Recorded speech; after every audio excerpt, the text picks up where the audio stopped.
ជុំជែបងប្អូនហើយបាត់ឡាននេះដូចកាឌីពូនេះបងប្អូនបាទឡើងណែនចេះតែម្ដងបងប្អូនសំខាន់ដងអាស្មៅនឹងពូនឹងទៀតដូចជាស្ដេចប្រុសចឹងបងប្អូនបាទហើយមើលទៅបាទសិតតែផ្សិតដូចដោះផ្សិតចឹងបងប្អូនបាទឥឡូវនេះដីកាយដីរំលែកបងប្អូនបាទដីច្រើននោះច្រើនខ្ញុំឆ្ងល់ថាហេតុអ្វីបានជាដីវាចូលក្នុងឡាននឹងច្រើនយ៉ាងនេះហ៎បងប្អូនបាទអើយអត់យល់ទេមែនតើដល់ចឹងពេកបាទពូកឡើងប្រេះហើយបងប្អូនបាទដោយសារតែដីវាច្រើនពេកចឹងណាហើយមើលតឡាននេះប្រហែលជាឡានទំនើបទេបងប្អូនបាទឡានប្រហែលជាឡានទំនើបហើយមិនមែនឡានអន់ទេបាទឥឡូវគេចាប់ផ្ដើមលាងទឹកហើយថាចាំមើលថ្មីអត់ណាបងប្អូនចាប់ផ្ដើមដោះគ្រឿងក្នុងហើយបងប្អូនឡាននេះបើសិនជាយើងអត់ដោះគ្រឿងក្នុងទេគឺយើងមើលឃើញស្អាតទេគឺដោះអត់លាងអត់ស្អាតបងប្អូនបាទលាងអត់ស្អាតទេបើយើងអត់ដោះគ្រឿងក្នុងនិយាយទៅដោះខ្ទេចអស់ហ្នឹងបងប្អូនបាទដោះខ្ទេចដោះអស់និយាយដោះអស់លីងហ្មងមិននេះមិនដោះធម្មតាបងប្អូនគឺយើងត្រូវរើចេញខាងក្នុងទាំងអស់តែម្ដងហើយរុះនិយាយទៅដូចធ្វើថ្មីដែរហ្នឹងបងប្អូនបាទគាត់ថានេះវាចាប់គ្រឿងបន្លាស់ហើយស្រាប់ហើយអញ្ចឹងក៏រើតែខាងក្នុងរើពូករើអីខាងក្នុងនឹងចោលអស់ទៅគឺយើងចាប់ផ្ដើមលាងសម្អាតហើយបានយើងចាប់ចូលវិញនិយាយលាងទៅនៅថ្មីទេតើមិនក៏បានប្រឡាក់យ៉ាងនេះបាទមិនដឹងថា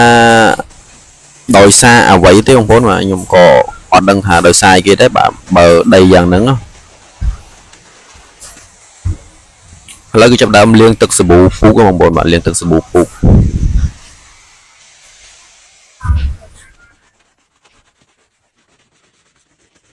វារឿងចាស់តិចបងប្អូនបាទ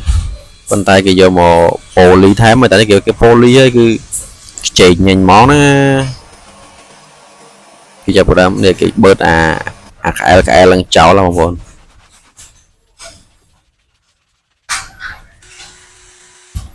ដឹងជាស្អីគេខ្លះទេបាទបើសិនជាឲ្យខ្ញុំដោះវិញខ្ញុំតែមានថារកកន្លែងដាក់អត់ឃើញហ្មងព្រោះអីវាអាចនិយាយបានថាវាច្រើនមុខបច្ចេកបញ្ចប់ពេកទេបងប្អូននឹងជាស្អីខ្លះទេបាទខ្ញុំទៅសើជាងឡានជាងអីម៉ូតូក៏ដោយជាងឡានជាងអីនិយាយទៅសើពួកគាត់ដោយសារតែគាត់អត់ធ្លាប់រៀនអញ្ចឹងណាឆ្លងកាត់ការរៀនមិនដឹងថានៅកន្លែងណានៅកន្លែងណាអញ្ចឹងណាបើខ្ញុំអត់យល់ឲ្យបានតិចហ្មងបើឲ្យខ្ញុំដោះរកកន្លែងដាក់ឃើញខ្ញុំឆ្ងើចហ្នឹងមែនទេចាប់ដើមលាងម៉ាស៊ីនម្ដងបងប្អូនបាទបន្ទាប់ពីយើងលាងខាងក្នុងហើយគឺយើងលាងម៉ាស៊ីនឲ្យវាថ្មីតិចកុំឲ្យស្អាតខាងក្នុងហើយម៉ាស៊ីនចាស់ដដែលអត់កើតទេឥ